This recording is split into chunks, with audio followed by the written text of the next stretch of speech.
Faith versus disbelief, a false theological dichotomy.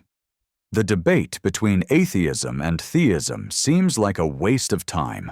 Theism doesn't rely on logic, and atheism can't be moved by appeals to faith.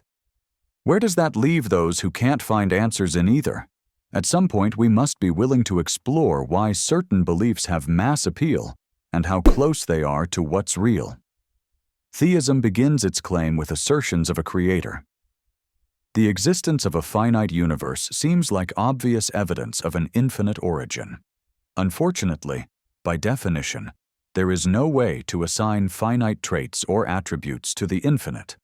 Even though that would include imagination, our limit in cognition gets treated as an open invitation to imagine the impossible.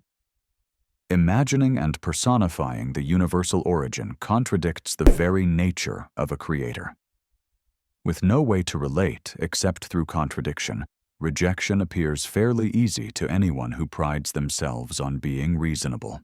It may seem like a simple rejection makes no claim in and of itself, but rejecting the idea of a creator implies something contradictory as well. Without a creator, the universe must have created itself, or has always been. Since something must exist in order to do, it is impossible for something to create itself. To imply the universe has always been is to assert measurable things are in fact infinite. The law of non-contradiction points out the impossibility of an infinite universe. This line of reasoning would lead you to believe both sides are wrong. Don't resist it. Just like the comedic trope of two friends pursuing the same love interest through sabotage shows neither is deserving of that person's affection, the typical atheism versus theism debate shows neither warrant your belief. What should you believe? That's your choice. Accept what invites and endures your honest scrutiny. Instead of dwelling in our gaps of knowledge, let's explore what we have no room to doubt without contradiction. Anything measurable must have a beginning because in order to have a first of anything, there must have previously been none. In the face of things we need for our cognition, like space, time, matter, and energy. This can be hard to grasp. It is more reasonable to accept our limits in cognition than it is to believe contradictions are possible. Without the ability to imagine or personify the creator, it is easy to assume there is no way to relate.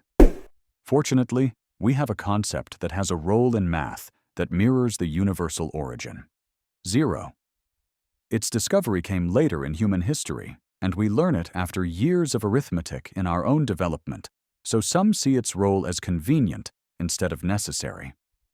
When we learn about absolute value, we learn zero is the absolute reference point for defining all numbers and the basis of proof for all equations.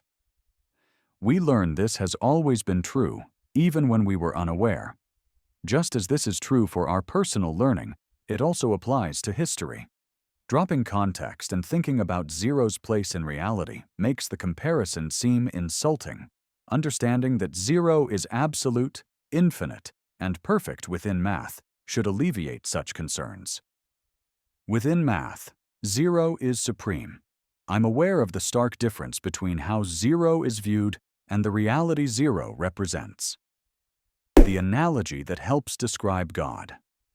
In order to separate the confusion associated with the word nothing and the negative connotations of zero from the high esteem the Creator deserves, I use the analogy: God is to reality what zero is to math. Please, don't conflate my analogy into God is to reality what zero is to reality. That would be insulting to the Creator. What I'm saying may seem simple on the surface, but it defies expectations so much a knee-jerk reaction hinders understanding. Zero has a role in math as explained in A. Imagine a book that doesn't just discuss the concept of God, but challenges conventional thought, guiding readers to look beyond the surface of complex ideas. Whether you're religious, atheist, or somewhere in between, this book invites you to approach spirituality with a logical lens, transforming a subject often seen as purely faith-based into one grounded in reason. God here isn't presented as a supernatural being demanding love and loyalty. Instead, using a thought-provoking analogy, Hassan Fly likens God's role in reality to Zero's role in math, as the unseen foundation of existence itself. Worship becomes a path to self-mastery and maximizing life's moments, empowering you to find purpose and fulfillment in the present through the power of perspective. This book doesn't try to tell you what to believe. It illustrates how a basic mathematical principle aligns with the universal concept of a creator, offering a fresh way to explore spiritual truths without sacrificing intellectual integrity. Through clarity and insight, it bridges the gap between logic and spirituality, encouraging a deeper understanding of life and existence.